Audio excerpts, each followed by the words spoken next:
रत्नागिरीपासून साधारण 50 किलोमीटर अंतरावर असणारं आणि जयगड खाडीच्या तीरावर वसलेलं आमचं निसर्गसंपन्न देऊळगाव. आमचा देऊळगाव हा 12 वाड्यांचा. तिथं नारळ, पोपली, काजू, फणस, आंबा, भातशेती, अगदी जांभा दगडसुद्धा मुबलक प्रमाणात गावतो. गावात आमची आई पावनाई, कालकाई, वाघजाई, सुकाई, नवलाई आणि आमचा सोंबादेव याच्या आशीर्वादाने प्रत्येक जण अगदी गुण्या गोविंदान नांदतोय. आमच्या गावचा शिमगा हा पौर्णिमेला भरतो. त्याच्यामुळं अख्खा गाव शिमगीच्या दिवशी सानावर जमलेला असतो. पाहुणं रावणं चाकरमानी सगळं आलेले असतात. कसं आहे मंडळी, ज्या देवाला जाऊन आपण देवाला पाया पडताय ना, त्या देव शिमगेच्या टायमाला प्रत्येकाच्या घरात येणार म्हणून प्रत्येक जण आनंदात असतो. गावात देवाच्या नावाचं रूप लावलं जातं, ढोल वाजवतात.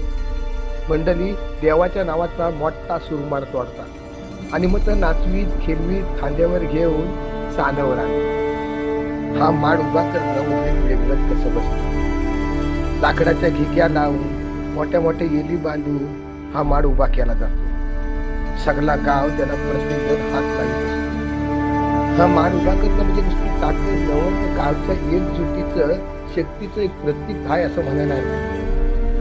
मंडळी, महादेवाचा माळ उभा झाला की देवाचा होम पेटवला जातो.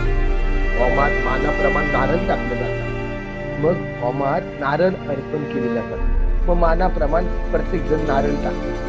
जसं नवीन लग्न झालेले होमा वाटल्या फेऱ्या मारून तो पण नारळ असतो. कोणाचं नवस बोललं जातात, नवस फेडलं जातात. होमा वाटली आमची पालखी गोऱ्या आणि त मारून झालं की पालखी खेळवायला लागते. दोन वाजले असतात. मग आमच्या देवाचे खेळ उभं राहतात. त्याच्यात वेगवेगळी मानाप्रमाणे सोंगाय पण काढली जाते.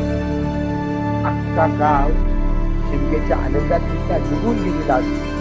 आणि शिमगा म्हटल्यावर तर जत्रा भरणार. जत्रा म्हटल्यावर कुरमुऱ्याचं लाडू आलं, कापडा, वेगवेगळी दुकानं शिमग्याच्या टायमाला सानावर बनलेली असतात.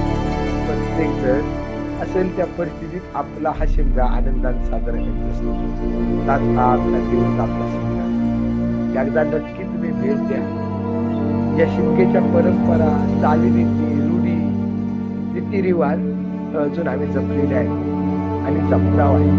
कारण आपली संस्कृती आहे कोकणाची, ती आपणच जपायला पाहिजे.